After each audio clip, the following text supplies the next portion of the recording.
One. How's it going, everybody? This is the Nitty Gritty. With me, as usual, is Leonard. My name is Chad. This is a show about wrestling, and this week we are going to be giving you a new edition of Fever Dreams. So, for Leonard and I, it's been a while. We had a bit of a break. Now, the people out there don't think there was a break because I've been posting content pretty consistently. But it has been a little bit. So, Leonard, how's everything? Oh, everything is going great.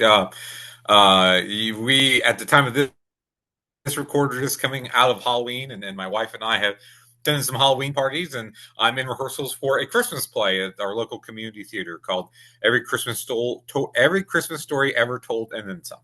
So it's a conglomeration of a bunch of different Christmas specials and such. It's a comedy. All right. Well, good luck with that. That should be fun.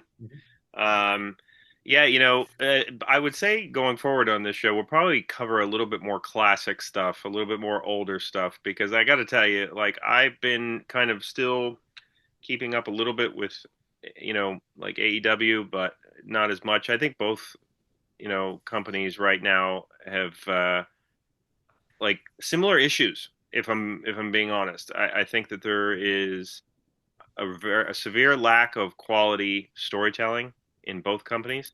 I think that there is too much content in both companies that ultimately doesn't mean anything. I think that there are a lack of stars, and the people that are on top aren't like people that you're going to be clamoring to pay tickets for. And the people that are good are going at it so hard that they're often injured. Case in point, Will Ospreay is out, and Seth Rollins is now out again.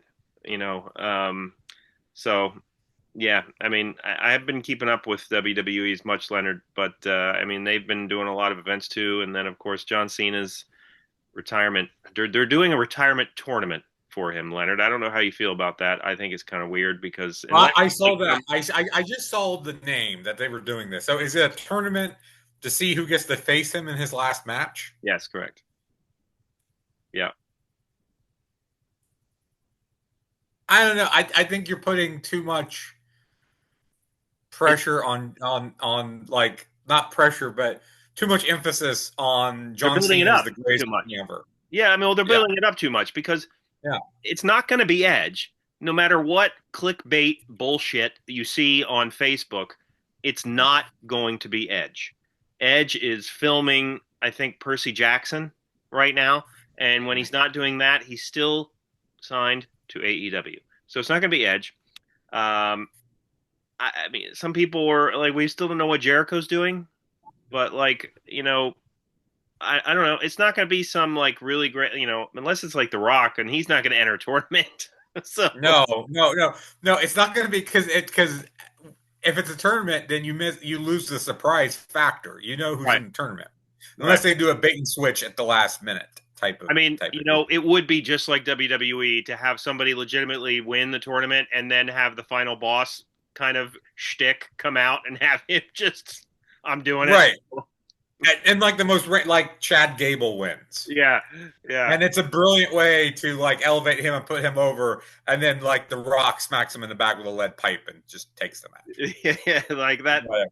That's something that they would do. But yeah, anyway, I definitely think both companies have similar issues, despite who anybody is preferring to watch. But in any event, um, we are filming here from New We're Jersey, going to give you an Ohio. alternative. We're going to give you an alternative to what is on now that is way better than Right. anything that either company is booking. That's right. And we are not, we have no deals with Saudi Arabia, Leonard, right? You know, so Um, Saudi Arabia, you said. yes. Okay, my sponsorship is with United Arab Emirates, Okay. Well, so you know what? That's all right. that's different. That's That's all right. different. So, Fever Dreams, for those who do not know, it is basically fantasy booking. We take wrestlers' names, female, male, tag teams. We have names of belts and gimmick matches. We put them all into a random name generator, and we debate and chat about the names that come out and who we think would win. This is something that we've been doing for a while now. We do have a champion, and it is Big Van Vader. The Japanese version is our champion. our FDW Fever Dreams Wrestling Champion. The Mega Powers Foundation, more on them later, are the FDW Tag Team Champions. Medusa is the FDW Women's Champion. And I believe this will be the last week for this one. CM Punk, the straight edge version, is the Smoky Mountain U.S. Junior Heavyweight Championship because, as I said, we put random belts into this name generator as well. And, you know, it's fun to kind of throw these kind of vintage belt names out there just to see if Leonard and I actually remember what they are, which we sometimes do. So, Leonard, any thoughts on Fever Dreams? This is Assault on Autumn. I forgot to mention the title. The title needs work, but that's what I'm calling it. So, yes, this is our first one in quite a while, I believe. yep. And this is always one of the most fun ones for us because you never quite are sure what we're going to get, what we're going to pull here. I think our champions are four of the greatest champions ever in the history of professional wrestling. I mean, think about it. I mean, the Japanese Vader, a heel business version of Savage and Hogan, CM Punk, and Medusa as a women's champion. For fantasy booking, that's like top. That's top notch. We might see some title changes. We might. We'll see, but that's the fun of it. Yes, we got a fun card, and as most know, when we do this, I have to pull the names right before we come on because my computer runs too slow if I don't. I did it as well. Okay, so I pulled some stuff. I know what we're doing, and some of it's going to be really fun. So. All right. Well, let's get us started here. So the results from the last Fever Dreams, just very quickly, we had Rick Steiner beating T.J. Perkins on a glacier. Don't ask. CM Punk and Jon Moxley went to a no contest after Goldberg did a run-in. Leatherface defeated Bray Wyatt and Abyss in a triple threat. Stone Cold Steve Austin and Mae Young defeated Chris Harris and Rockin' Robin in an intergender tag match. The Mega Powers Foundation defeated Edge and Christian, the Hardys, and Owen and Bulldog in a Judy Bagwell on a pole match for the tag team titles. Medusa defeated Awesome Kong and Jordan Grace to win the title there. And Vader dethroned Bruno Sammartino in a last man standing match. And, our bonus match was the Varsity Club, Sullivan, Williams, and Rotundo defeating King Booker's Court, which we did not remember at the time and really had to do some research on. We actually reviewed a King Booker's Court match, the only one that they ever had. So that had all the official members together in this segment. Yeah. So that was last event, and we're getting started here with Rick Steiner versus Leatherface, two guys who won their matches last time in a gimmick that's the random part of this one. Leonard is picking the gimmick. So this is a brilliant gimmick for both of these guys because Rick Steiner, is a great wrestler, but also kind of a hard-hitting dude, can be a hard-hitting dude. Leatherface, of course, a brawler, hardcore wrestler. So it is perfect that these guys are going to have a Duchess of Queensberry rules match. Oh, God. So for those of you who don't remember, this was a random match between William Regal and Chris Jericho, where Regal declared that it would be under a Duchess of Queensberry rules, where a woman dresses Duchess of Queensberry, basically made up rules as the match went along in order to help Regal to win. Now, the benefit of us having drawn names before we came on, I knew we were doing this. So if you have a Duchess of Queensberry rules match, you have to have a Duchess of Queensberry, correct? That's right.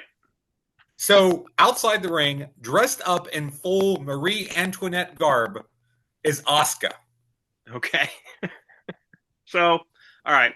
Well, so are we keeping with just the theme that she gets to make up the rules, or are we going with the rules that have already been established in the, for what I know, only other match of this? I did not look up what the rules were that were established. I did look up to refresh myself on what it was. That's what I did right before we came on the air.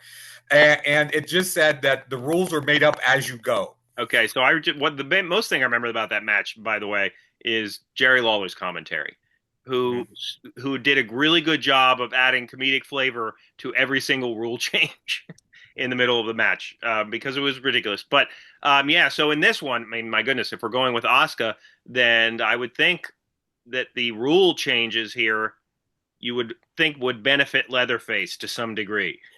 Yes, Leatherface, of course, worked in Japan. Yep. So there is a Japanese connection.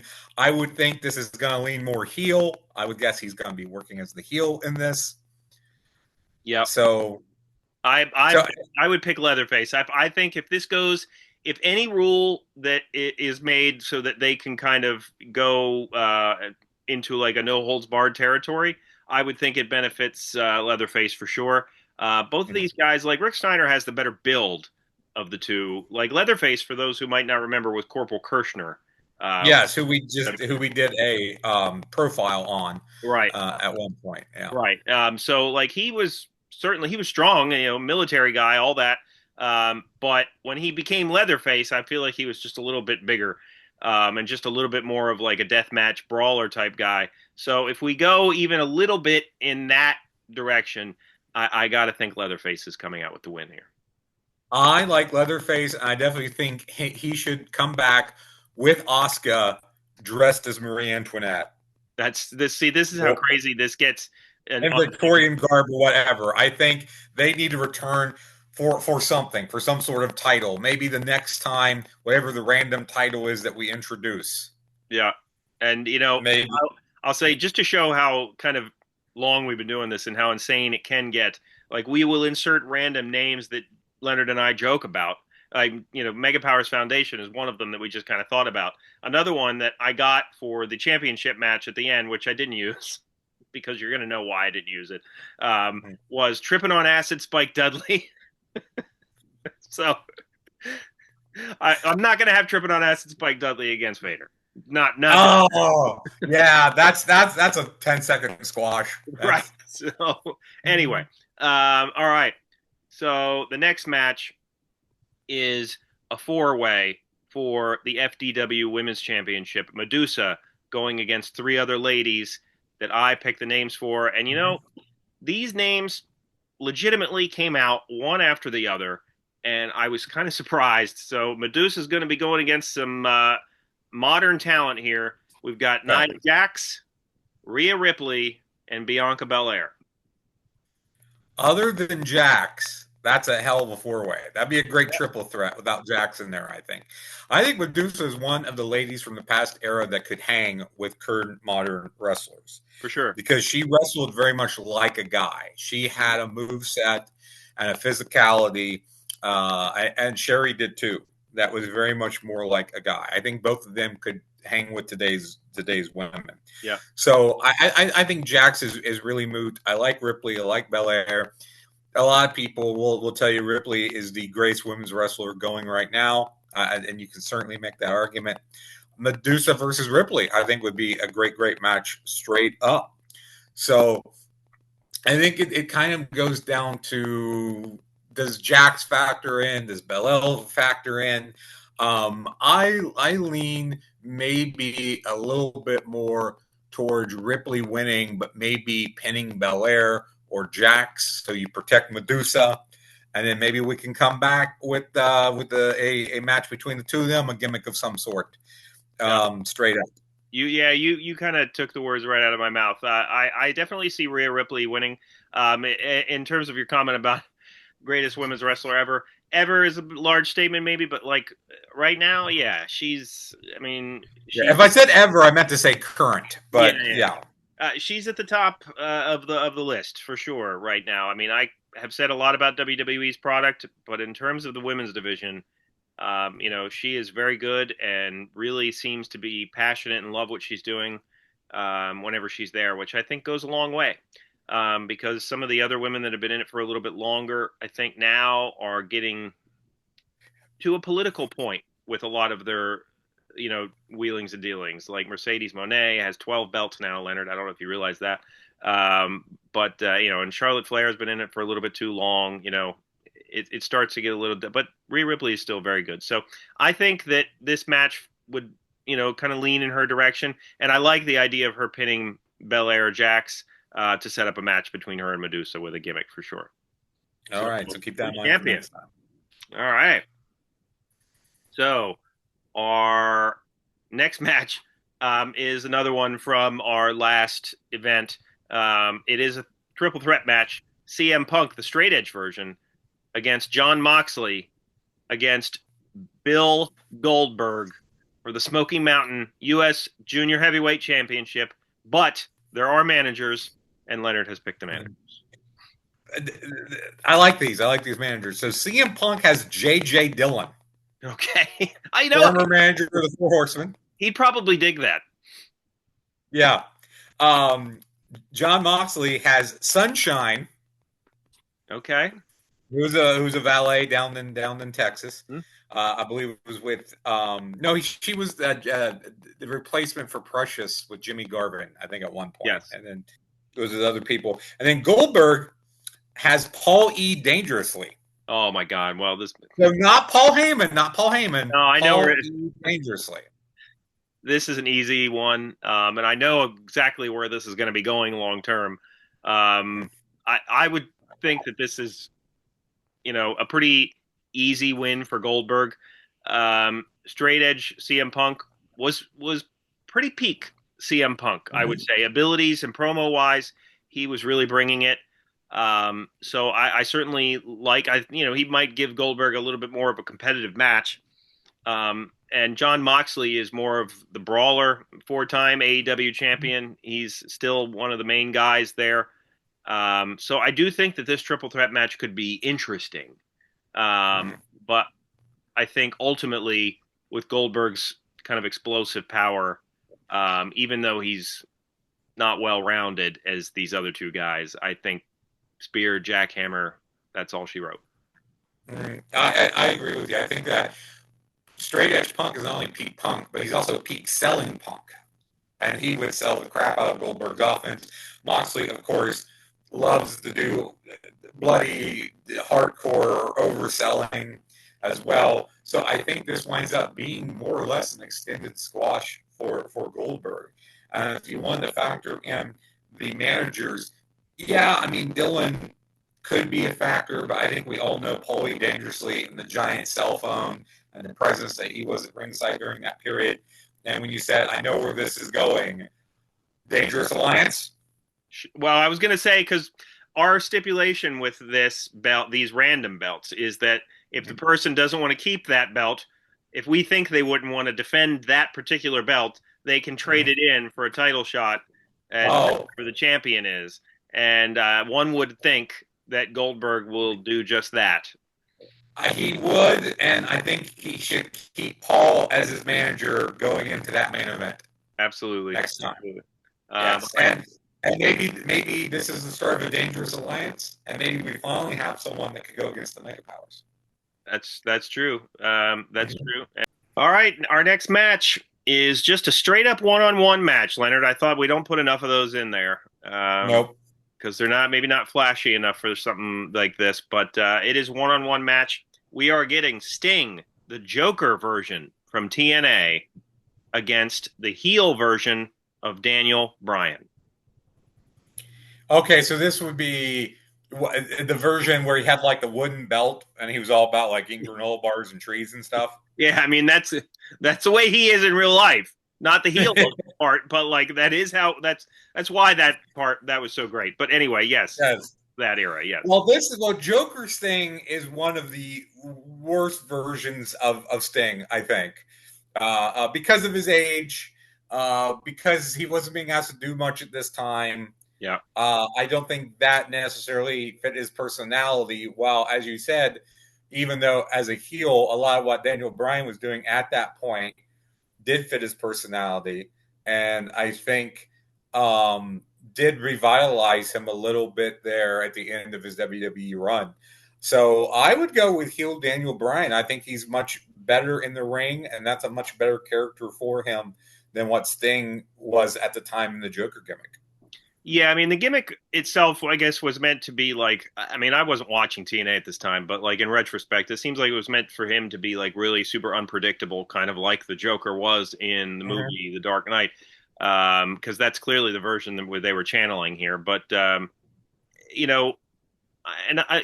it was Sting as an older, he was still older at this point. And I don't think that at this point, like you said, I don't think TNA were using him as well as they could have been. But still, you have him a decent sting against a peak Daniel Bryan. He had not gone out with like the neck injury for all those years yet. This was him as the guy in WWE for that period of time. I mean, when they make you your own belt, that shows you, I think, how big of a name you are. Like if you look back at all the guys that had their own personalized belt while they were going, not these things that they sell after the fact. Right. But even the spinner belt and the Right. smoking skull belt and things of Right. that nature. Yeah. So So I would go. I would agree with you. Daniel Bryan wins that all day. Mhm. All So right. keep that in note. He should probably get a chance to come back then. Absolutely. All right. So our next match is a triple threat match for the FDW tag team titles, the Mega Powers Foundation of Randall Poffo and Terrence Bollea. And they have 3 females with them at this point, Leonard. I don't know if you realize that.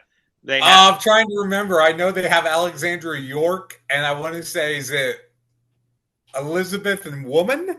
Elizabeth Hewlett, Mm-hmm. and they just because they won the pole match, they now have Judith Bagwell. Oh, I forgot about Judith Bagwell. So they've got Alexandra York, Elizabeth Hewitt, and Judith Bagwell. Yeah, they got Okay. you had made a comment in the last episode that made me laugh. They're like Ric Flair now.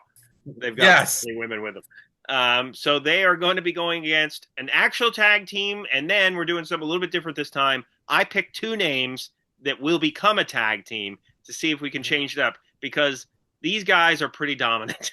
Yes. They would have to go back and look to see how long they've had the belts. Now, my tag team, I think these guys actually got a shot at one point and lost already. But you may remember the Young Bucks, They might Matt have and been Nick Jackson. I think okay. that they might have gotten a shot at one point.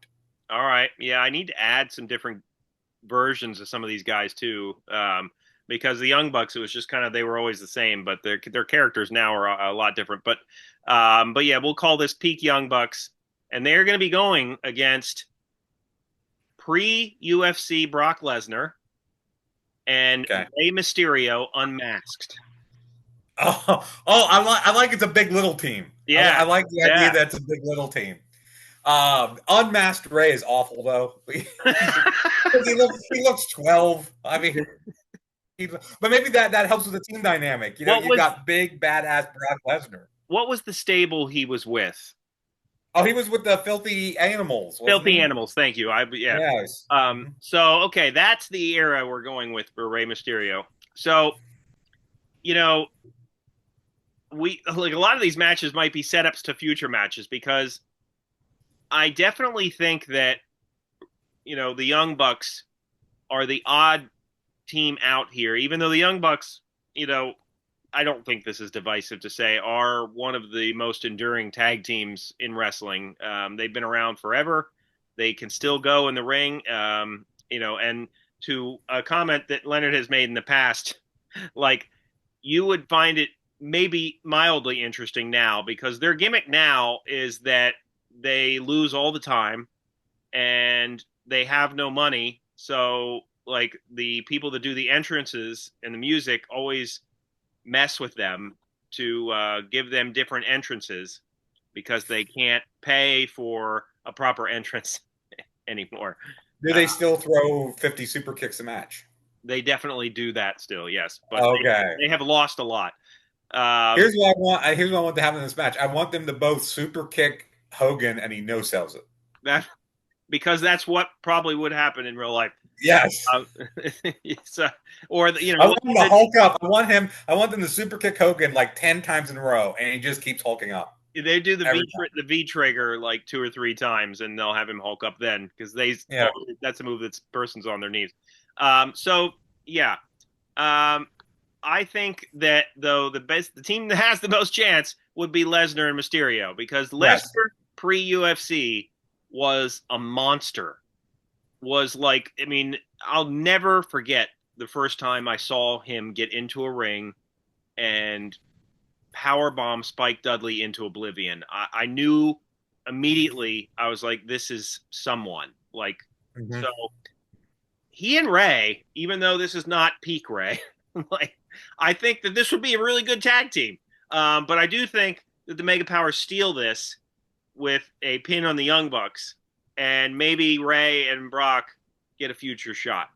Yeah, I think their finisher would be a rocket launcher with Ray coming off of Brock's shoulders. I You could think do that. that's the finisher. Or That's the you could finisher. have Brock give Ray an F5 onto another opponent. That's a good finisher too. I like that as well. So yeah, I love that team. But you're right. I think the Mega Powers are too dominant. Could Brock and Ray beat them in a future match, one on one? Right gimmick on their side. Maybe they got their own woman on the outside. Maybe Who a manager. Yeah, commander? Who knows? absolutely. But yes, I think the Mega Powers Foundation do hold on here. But I think that there's enough that we could do something with Brock and we need to come up with a tag name You know for what? I've been trying to think of that ever since I Brock drew and these Ray. names. Yes, um, we'll all come right. up with something. All right. So this next one is, Leonard's special one because you were looking forward to this match. I don't know if you remember Yes, yes, I do. As soon as I read it, I'm like, yes, I forgot that we were going to do this, but that was jazz beyond belief that we were going to do this. Stone Cold Steve Austin and Mae Young in an intergender match against Rick Rude and the Fabulous Moolah with a gimmick, an intergender match with a gimmick, which I don't know how many times that's happened in real life. But what is the Okay, gimmick? and this is a legit poll by me. I did not gimmick the gimmick. I did not make it up. I did not clicking buttons until I got what I wanted. Scaffold match. Oh God. Okay. Well, I mean, we know that like if any see, I think the better tag team by a hair is Stone Cold Mae Young. But Yes. I also know that the only person that's going to be going off that scaffold is Mae Young Right. And she will do it gladly, and she'd do it twice. and get up and just walk to the back like normal. Yeah. So, oh man, yeah. See, this is tough. Like Rick Rude and Stone Cold. Was this a special version of Rick Rude? I forget. I do not have that written down. I think this might have been just like peak rude. Okay, I'm wondering if this was like WCW Rick Rude. Um, but WCW Rick Rude is a good Rick Rude. absolutely. Oh man, see, this is tough, Leonard. I don't know. You might be able to sway me on this one, but I can't pick. This is an even match. I feel like. This is a really even match. I mean, Stone Cold is the only one of these guys who's been in a scaffold match. He was in a scaffold match. Him and Terry Taylor, I believe, was against P. News and Bobby Eaton Right. in a capture the flag scaffold match. So he has scaffold match, That's the one where PN experience. News was like terrified to be up on the scaffold. Yes, I know, and I think I've heard that was a rib on Bobby Eaton. Let's give him P. News as a partner and send him up the scaffold together. Yeah, this is tough. I agree with you that Mae Young is the one who's going to take the fall off the scaffold. Yeah. None of these other people are going to take the fall off the scaffold. She will. She would gladly do that. So, given that, and as even as it is, and I think I think if you're booking, oh well, of course Austin would go over Rude, but not necessarily, depending on what your story is and all that. So I'm going to say that Rude and Moolah win simply because Mae Young will be the likely person to take the dive. I would agree with that. And you know what I was thinking? Like, you could say Stone Cold would go over a Rick Rude, but then you would also say that a Moolah would probably go over Mae Young. So that's where it becomes very even, in my opinion. Yes. But I would agree with you. I think Rude and Moolah will take this just because it probably would be Mae Young's idea to go off the scaffold. Yeah, she was probably the one. So let's do a scaffold match so I can do the job. Yeah, and she'll probably yell at Rude like, make sure you sell it. Like, yeah, the fear and the abject horror of me falling off the scaffold. Totally. All right. So our last match is for the FDW Universal title, and it is Big Van Vader, the Japanese version, against Harley Race, a prime Harley Race, Okay. against a prime Verne Gagne. Wow. I like that a lot. Prime Harley and Prime Verne probably did happen at some point and would have been a really good match. Um, both all these guys, Verne, of course, is more. See, so Vader could wrestle, but was more of a brawler. Yeah, Verne could brawl, but was more of a technical wrestler. Harley could do both, depending on yes, who he was in the ring with. Harley could do both. Harley, in his prime, NWA World Champion, like early to mid 70s. I mean, this dude body slammed Andre the Giant on the yeah. floor. We reviewed that match at one point. It's really tough. I think with Verne as a spoiler there in the middle, I think Harley Race could really take advantage of that. And Japanese Vader is like the best version of Vader, but I'm leaning towards Harley Race. I want to hear your thoughts. It is for me also a slight lean for Harley Race here, simply because I don't think we put in a ton of versions of Harley Race. So when that happens and you just get the guy's name, then we consider it the peak version. Right. This isn't King Harley Race, from Right. from the 80s WWF or manager Harley Race. This is, I would assume, NWA World Heavyweight Champion in the 70s Harley Race. Yeah, you know what, Leonard? I need to check to see if manager Harley Race is even on that list. He might not. I don't know. We would have to look, but he should be added to that. Yes. Absolutely. So yeah, I think because he managed Vader at one point, did he not? Yes. that's true. Wow, what a connection! Now Yes. So he knows Vader. So if we're saying this is peak Harley Race, but he has all Harley Race knowledge, then he would have inside knowledge as to what Vader would like to do or does in a match. Yeah, in our world, he has the knowledge of every era of Harley Race. But by that nature, then Vader has the knowledge of every era of Vader. So we'll still pick Harley Race, I think, just barely here, because Verne being there, Verne's trying to do technical stuff. I think Vader just, squashes him in the corner a little Right, bit. right. I think Harley is going to like blow Vader or do something when the referee's checking on Verne or something like that. Yeah. So and take it. All right, so we have a new champion in Harley Race. I thought the Japanese Vader was going to hold on to this for a while, but so did I. All right, well, that is our last match. Unless, Leonard, do you want to do a bonus? Now you did say we could do a dark main event, and I did poll 4 names. So I don't know if because there's going to be a random fatal 4-way. So I don't know if you had pulled any names, but I have 4 names. I have 4 names as well. You go with yours first. Okay, do you want to do all 4, or do you want to do like 2 and 2? No, that's all right. You do your 4, and then I'll give you my 4 as well. Okay, so my 4, I have the AEW version of Kenny Omega. So I would assume this is probably original version before the injuries and all that. Yeah. Heel Mr. Perfect. Ooh, okay. Mahabali Shera, if I'm saying his name correctly. And Pitbull number 2, Anthony Durante. Oh, wow, okay. Gosh, a Mr. Perfect Kenny Omega match, has 4 stars written, all of it for me anyway. Yes. Yes. When it was this Omega Perfect, that would be a great dark main event. Gosh, that's really tough to say who would win too. The third name I don't know as much about. Yeah, I'm aware of him. He was in TNA for the period when I was watching it, and he used to come out and he would have his arms. For those of you watching on YouTube, if this goes on YouTube, he would have his arms crossed, and then he would just flex his fingers, his index fingers, and dance. And flex his index fingers, and the crowd went bananas for it. Like it was the greatest thing they've ever seen. Oh wow, okay, yeah, he was Middle Eastern. I forget what country he did hail from, but it was that period when TNA was trying to promote some Middle Eastern wrestlers and was trying to break into that market. And you said this was Heel Perfect?